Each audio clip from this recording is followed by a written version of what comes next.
crash coursing our way through everything that we need to know for Pesach. Here goes nothing. Okay. What we need to do and we prepare for Pesach is to ensure that everyone has what they need for Yom Tov, which is why it's critically important that we provide the needs of our fellow Jews. It's something called mois chitin, which is monies of wheat. We spoke about this, that you're supposed to donate to the rabbi's discretionary fund so that the rabbi is able to distribute it to the Jews that need it, that are maybe a little too embarrassed to ask for it. Okay? Another very important part of Pesach is preparing to give out matzah to everybody, that everybody should have shmura matzah. Here at the show, we give shmura matzah to all of our members, as well as a second gift of shmura matzah to be able to pass on to somebody that is a local Jew that is not yet connected to the community. So when you come pick up your matzah, please make sure that you pass it on to another matzah to someone else. Okay? It is actually a special mitzvah to make your wife and children happy. It's a biblical commandment to make your wife and children happy in honor of Pesach, in honor of Yom Tov. How do you do that? You got to buy your wife an outfit or jewelry, and you got to buy something exciting for your children as well. Biblical commandment. Okay? Now, it's not appropriate to complain about the extra effort involved in preparing for Pesach when it comes to chametz. The Arizal states that one who is careful regarding even the smallest amount of chametz on Pesach is guaranteed that he won't sin all year long. And therefore, we have to be very careful to check for every last stitch of chametz that we possibly are able to. Let's talk about how we kosher our homes for Pesach. Okay? It's better to use kosher for Pesach dishes. It's better to use kosher for Pesach kitchen.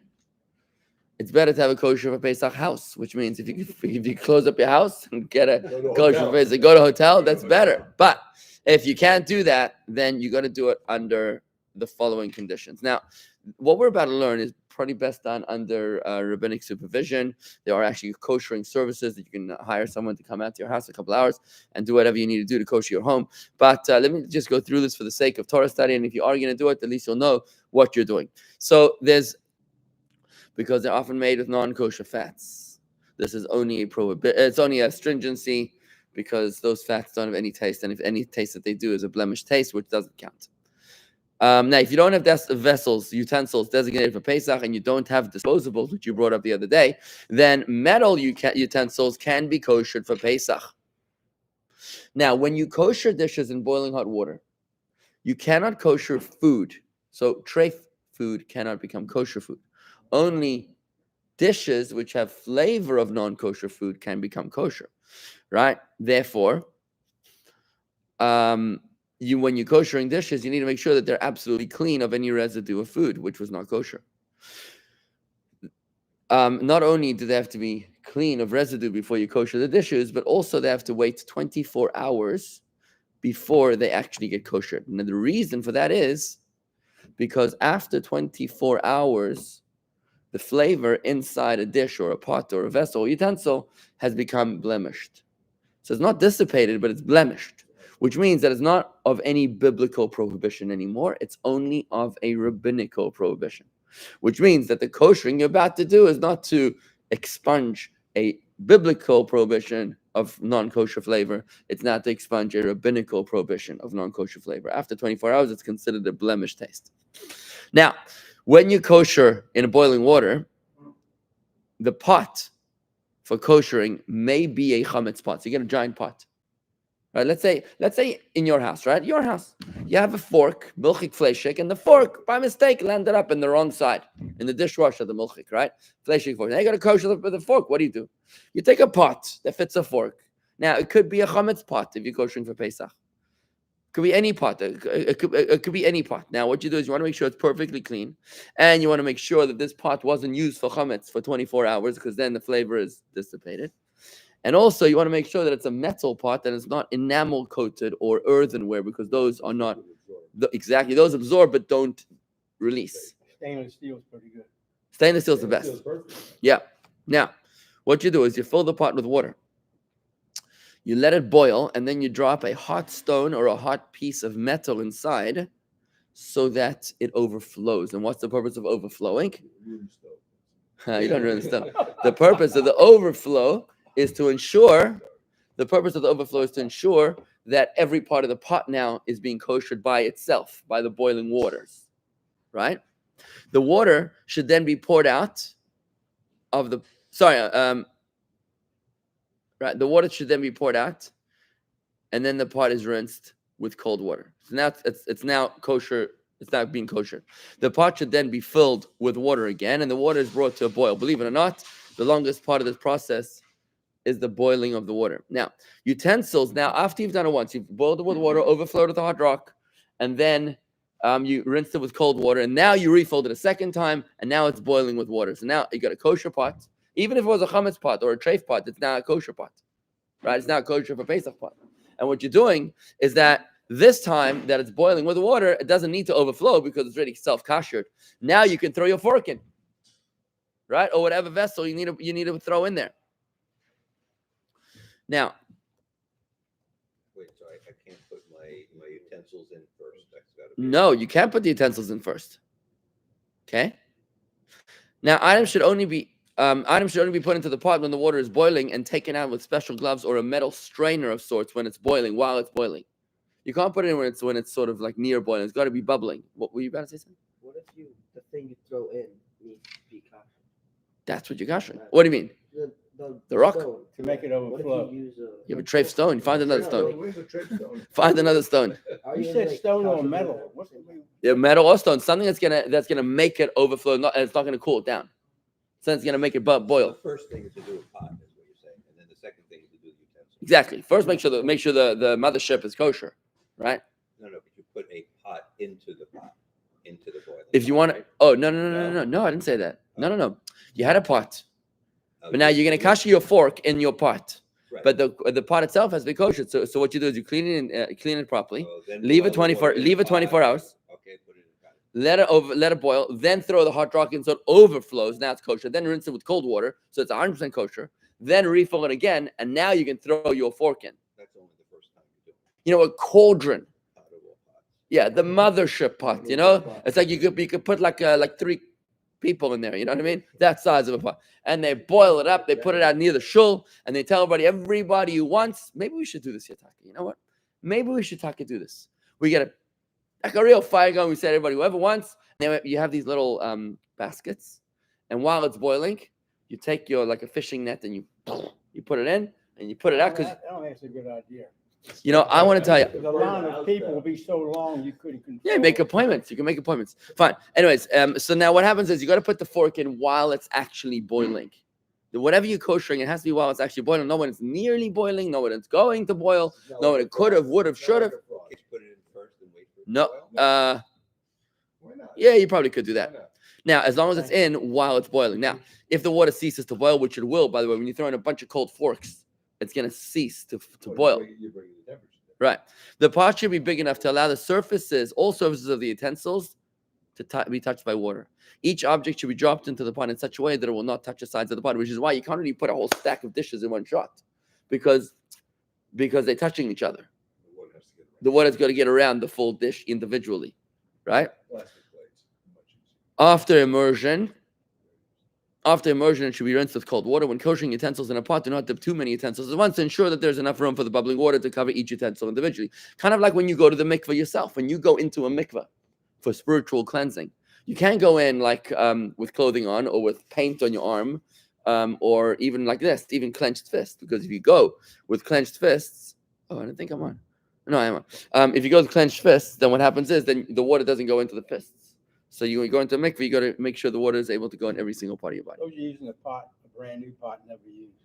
That's fine. Then it's okay. Then you don't need to kosher it. No need to kosher it. Now, after immersion of the individual spoon or fork, or whatever it is that you're koshering, you got to rinse it with cold water. That's part of the process. Now, koshering should not be done after the time the chametz is forbidden on Erev Pesach. So in other words, that's on the calendar. You see it about 12 o'clock on Monday. By that time, it's prohibited. You can't kosher a prohibition. And before that time, it's kosher. It's kosher chametz. But after that time, it's already prohibited and there's nothing to kosher. What were we going to say? Let's talk about koshering your kitchen countertops. Countertops should either be koshered for Pesach or They should be covered for Pesach. Do you remember your grandmother's kitchen for Pesach? What did she do? What did it look like? Did she cover it up? Well, I was young. Too little.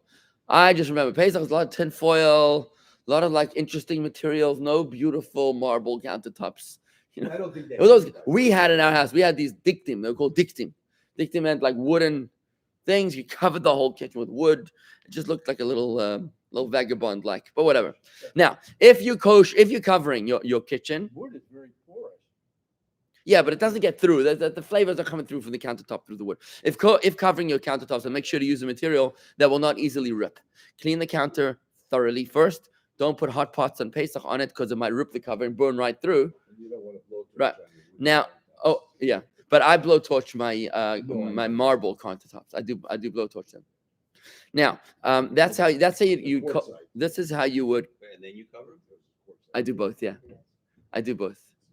Part of the reason that I do both. You guys just put that loose Yeah. up, whatever. Part of the reason that I do both is because my house, I get a lot of people moving around, a lot of hands.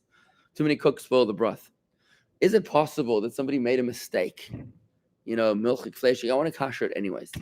Just at least once a year, I want to be able to kosher my kitchen because you never know what might have happened when nobody was looking, right? If you kosher your countertops, then first you have to scrub them clean, then leave it for 24 hours without anything being placed on it, right? Now, if particles of food are trapped in the grooves, then the countertop can't be koshered and it must be covered.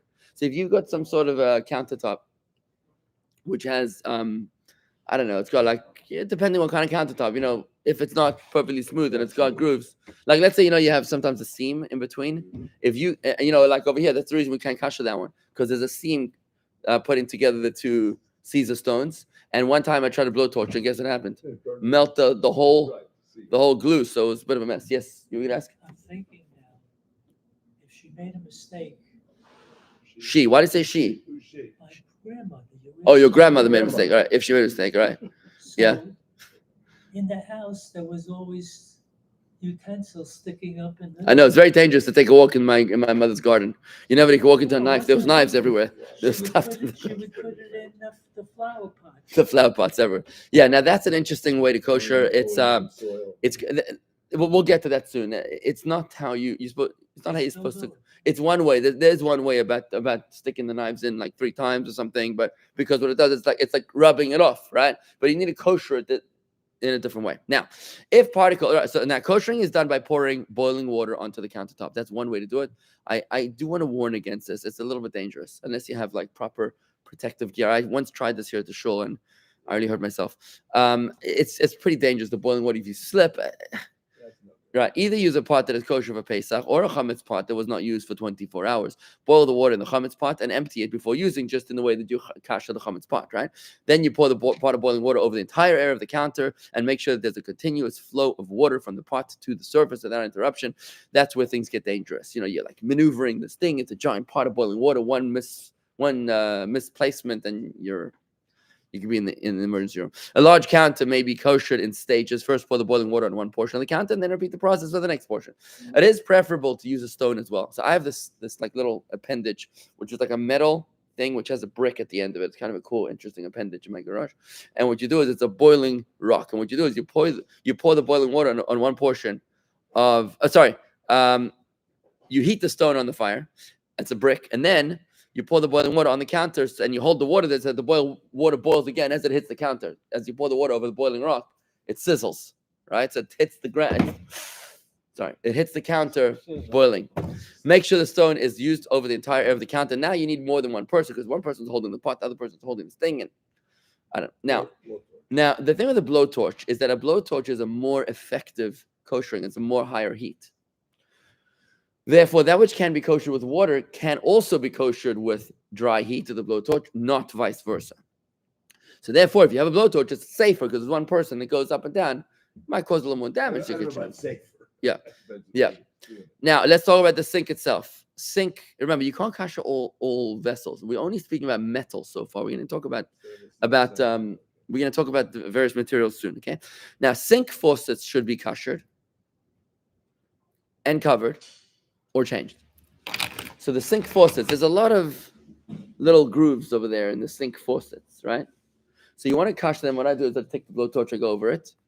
But also, you want to cover them with tin foil, and if possible, if you can change them, even better. So if you have pieces, replacement pieces for your faucets that you use for Pesach, like we have full on. When we bought our kitchen sinks, we bought the little plug at the bottom of the sink, and there's like a metal rack at the bottom of the sink. We have special racks for Pesach because you can't kosher those racks. They have so many nooks and crevices you can't get in there You possibly. mean where you put the sponge? Well, we have a thing that sits at the bottom of our sink, Right, so do we. Oh, I see. It sits on top of the. Like a grate. on top of the floor of the Right, sink. but it sits up a Yeah. little bit So off. we just have a Pesach dik fleshek, Pesach dik milchek, and we just switch them out. Right? We have the whole there's like that little bucket at the bottom. You still have to kosher the sink. Yeah, but that part you can't kosher because it's too many nooks and crevices in that piece. You understand what I'm saying? Which piece are you talking about? That rack, the rack. Oh, but it's Like it's another movable. example. It's removable. Exactly, it's removable. Yeah. We also have that little catch-all thing at the bottom of the sink. Yeah. Right? That was also we replaced it. Oh, like the drain thing. We actually buy a Pesach version of the drain thing, right? Covers the drain. Now theoretically you could kosher that. You can't change my Drain drain. No, it switches out. No, that thing comes out. It's like a little bucket. Depends what kind of sink you have. Fine. So sink faucets. Now what you do is you open the hot water faucet. So there's boiling water going on the inside of the faucet, and at the same time you pour boiling water on the outside. So now it's really koshering it. You understand? That's a nice way to kosher it. Any grooves should be scraped from chametz particles. That's not an easy process. Stainless steel sinks can be koshered. Now, when you build your kitchen sinks, like we had an option of doing enamel sinks, and I refused. No, it's- I said absolutely not. Or that's porcelain clean, sinks. yeah, right. You don't want to do that because then you're setting yourself up for a Pesach problem. So stainless steel sinks can be kosher where you boil water in a pot, like we mentioned earlier, and you pour it into the sink. Move around the parameter of the sink when the heated stone is above, so that the water sizzles as it lands. The boiling stone, with the boiling water over it, will be heated more than once as it cools down. So what you need to do is you need to keep on boiling, reheating the stone. It's a long process because boiling the water, boiling the stone. Porcelain sinks, enamel sinks cannot be koshered, but they must be cleaned and lined. So what happens if you have a porcelain sink? You put in a sink insert, and you want to make sure that you don't use that sink. On Pesach, nothing touches the actual sink. You just use the sink insert, like a bucket, which becomes your sink. Some are careful to leave the sink unused for 24 hours, and then they pour boiling water over the porcelain or enamel sink 3 times, even though they can't really kosher it, but they do their best at koshering it. Then you line it or use a sink insert. Now, if you're lining it, you may not pour water in it because if you're lining your sink with a liner, then you can't really pour hot water in your sink during Pesach because it may tear. It might burn right through it. So better to use an insert. And now about the actual drain, you want to pour bleach down the drain. Why? Because what are the odds that you have actual chametz in the bottom of your drain? Pretty good. Right. But if you pour bleach down your drain, It's not edible. it makes it not edible. It's no longer functional and sort of renders it unkosherable. Right. Let's talk about the rest of the kitchen. Garbage bins. High source of chametz collection. You should either replace them or like you want your replacement, or you could thoroughly clean them with bleach. No, the actual bin. Because we miss. Okay, tables must be cleaned. They should be opened, and the supports and the leaves and then the things should be cleaned, and then you cover the table. We have a special company, I don't know, it's called Dazkal or something, that you can look it on the internet. It's like special materials for Pesach kitchen counters. You can just order it, and it's pretty nice. It looks pretty attractive. You roll it in, you roll it off, and it's good. High chairs for children must be cleaned well. Obviously, the tray should be fully covered, or buy yourself a Pesach tray replacement. Refrigerators should be thoroughly cleaned, and then you line the shelves, because again, those little cracks and nooks and crannies, chametz gets in there. Cookbooks are very, very unacceptable in Pesach because you're cooking with those books and it gets in between the pages. Put them away with the chametz. Benchers are the same thing. When you bench. Yeah, anyways, you shouldn't be using a non-Pesach cookbook, right? The benchers, the grace after meal books should also obviously be put away because they're used for chametz tables. Vacuum cleaners need to be emptied before Pesach. Emptied. Mops and brooms need to be cleaned. The old vacuum bag should be discarded.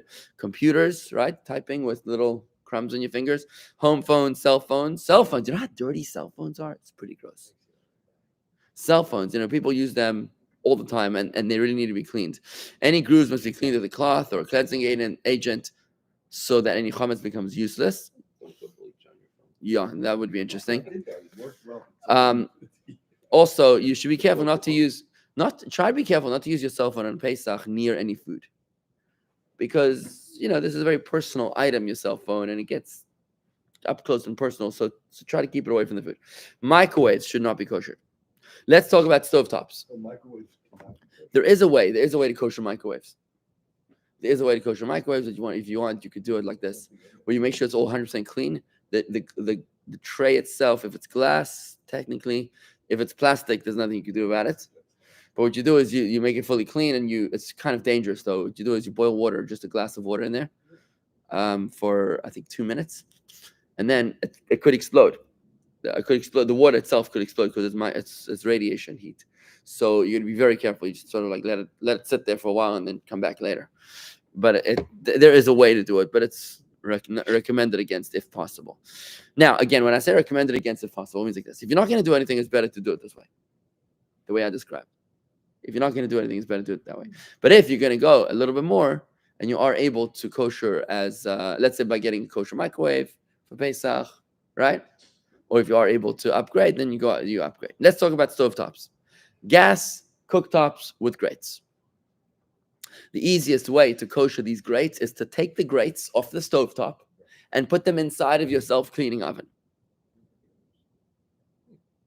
That's the best way.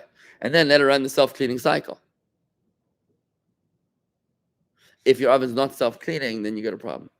Then the way you kosher a stovetop is that you take a blech. You know what a blech is?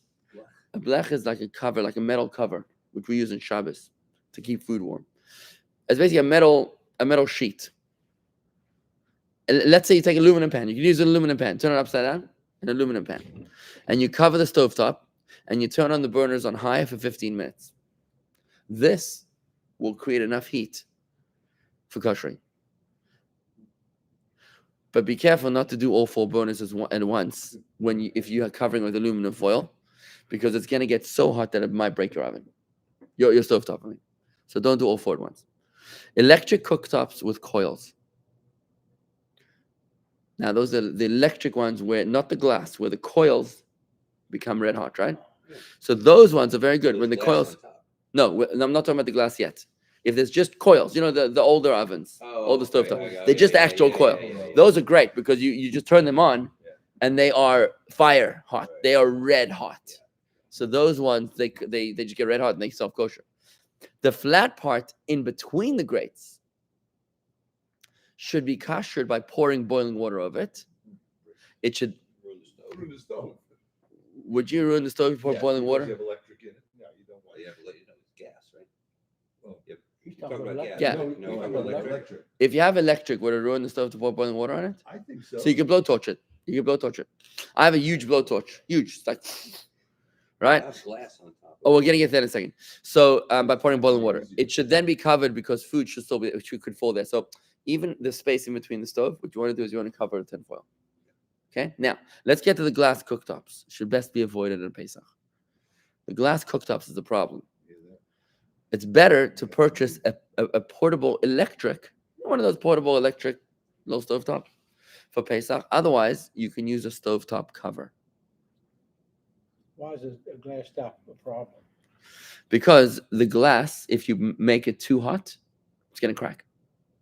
In other words, if you do that system of covering it with aluminum foil, it's probably going to crack the stovetop, which means When you put it on high, you can see the right. But it's red that hot. area. But if you want to kosher the whole area of the stove Oh, and you cover it with aluminum pan, then it's going to crack the glass, which means you're going to be careful not to reach a high heat, which means you're not really going to kosher it. So you're stuck in between, right? Now, How do you kosher glass? Can you cook, like, if you have a glass teacup, can you kosher it? Put it in the microwave. you put in boiling water. Let me check on that. Hold on. You put in I'm boiling saying, so water. why is it any different with the stovetop? There's different opinions about that. Let me check that in a second. We're talking about glass right now. Hold on. Here.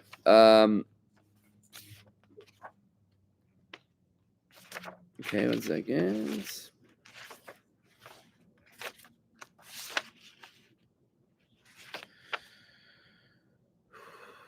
I'm just looking this up, folks. Just don't go away. Bear with me. Okay. Here.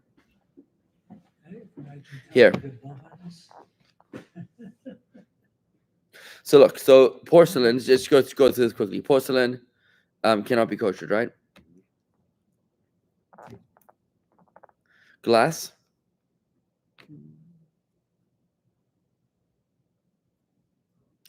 Glass and metal dishes that are covered with glass are treated like porcelain. The question it really is, Like a Pyrex dish. You can't kosher. see, this is the problem. When you get into stuff like Pyrex and Corningware and stuff that we don't really know, it's different composites. It's different composites that we don't really know the exact way that they are. So in other words, the principle is that porcelain or clay is not able to fully evacuate that which is in it, right? So now the question now is, are the new style dish is glass considered like metal, or is it considered like porcelain? So generally speaking, we say that we treat the glass like metal. If I remember correctly, that's only the Ashkenazi custom. Like porcelain. Like porcelain, yeah, like porcelain.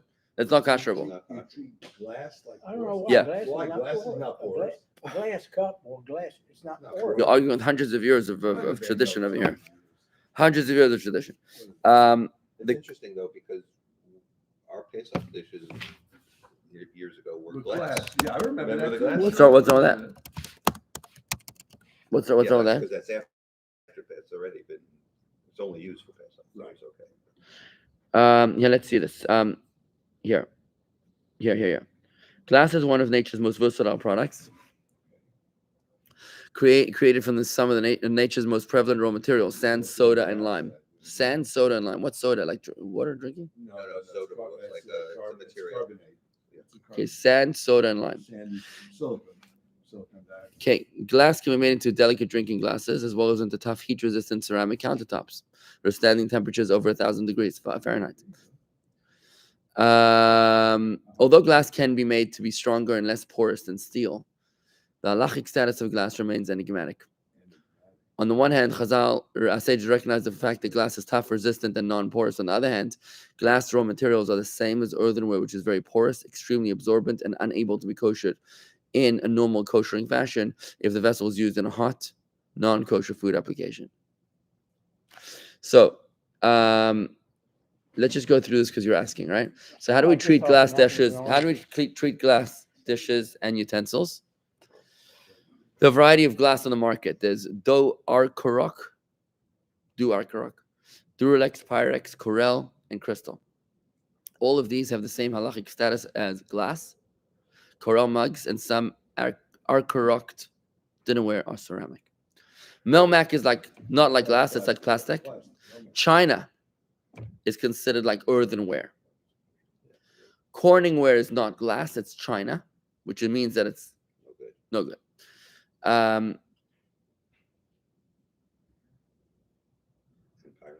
One second. Okay, beverage glasses. Can you use the same glass beverage glasses for both dairy and meat meals? Answer is yes.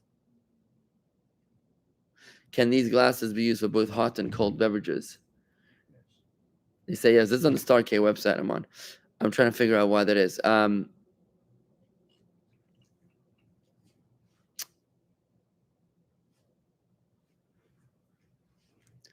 not clear as to why that is. Okay, let's keep on going here. Hold on. So, for example, in a microwave, they don't want you to use the same dish for the same glass dish inside for meat and dairy dishes. But you're not putting the meat right on it. I know, but it spills. You know, that's the problem is that it spills.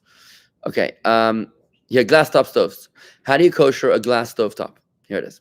The elements of the stove should be turned on until they come to a glow. The glass burner are now considered kosher. That's the actual place of the burner. However, the remaining areas that do not get hot are not kosher. Real kosherization can be accompanied by holding a blowtorch over the glass until it is hot enough to hold a single piece of newspaper upon contact with the glass. If you were to touch a piece of newspaper onto the glass, would it catch fire? That's the degree that you have to light it. However, this is going to cause the glass to shatter. So you're going to be Very careful. And you're probably not going to do it properly. The only practical method of koshering a glass top that requires kosherization is to keep the non-kosher areas clean.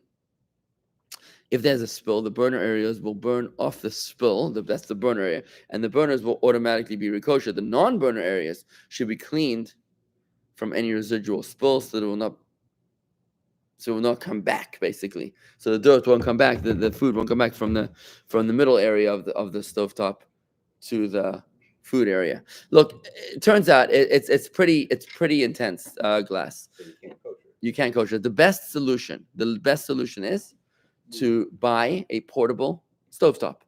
One of those burner stovetops. Just get one or two of those and use that. So you just don't use your glass top on Pesach. Self-cleaning ovens are the best form of koshering by running a self-cleaning cycle. In a conventional oven, if it's gas or electric without self-cleaning, remove the baked-on grease with oven cleaner. Check hidden areas like corners, door edges, the area behind the flame burners, and the grooves on the rack shelves. If you have stubborn spots, then use like a caustic type of cleaner, some sort of bleach. And the remaining spots can be disregarded. Once the oven racks have been cleaned, then you may kosher by turning on the oven to broil or the highest setting for 40 minutes. And this is the lower form of blow torching. In a gas oven, the broil setting will allow the flame to burn continuously. In a conventional oven, the highest setting of 550 will kosher the oven. Okay. And that really is the laws of the kosher kitchen, which is pretty intense. But we got to do what we got to do. All right? Seder. We'll wrap it up. We don't see any questions coming in. Okay, very good. Thank you very much, everybody. We have lots to do before Pesach. Have a good day. Good.